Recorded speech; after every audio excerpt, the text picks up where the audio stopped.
വാഴൂർ നെടുമാവിൽ വെള്ളിയാഴ്ച ഉച്ചയോടെയാണ് സംഭവം. തടി പിടിപ്പിക്കാനായി കൊണ്ടുവന്ന ചമ്പക്കര ശ്രീരാമൻ എന്ന ആനയാണ് ഇടഞ്ഞത്. തടി പിടിപ്പിക്കുന്നതിനിടയിൽ ഇടഞ്ഞോടിയ ആന സമീപമുള്ള റബ്ബർ തോട്ടം നശിപ്പിച്ചു. 30 റബ്ബർ മരങ്ങൾ ആന കുത്തിമറിച്ചു. കൊടിമറ്റം അഡ്വക്കേറ്റ് ബി അശോകന്റെ ഉടമസ്ഥതയിലുള്ളതാണ് റബ്ബർ തോട്ടം. വഴിയരികിൽ പാർക്ക് ചെയ്തിരുന്ന ഒരു ജീപ്പും ആന തകർത്തു.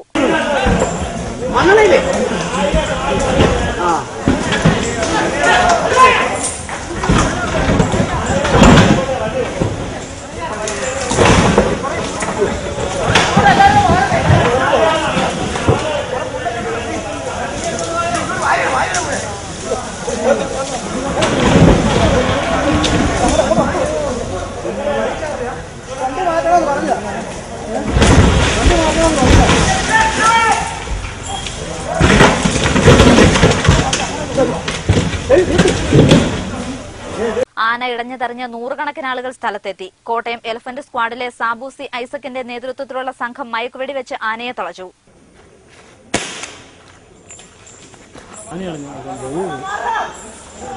ജില്ലാ police superintendent P G. Ashok Kumar, Ponkunnam C I. Suresh Kumar, Pallikkathodu S I. P V. Manoj Kumar എന്നിവരുടെ നേതൃത്വത്തിൽ പോലീസ് സംഘവും സ്ഥലത്തെത്തിയിരുന്നു.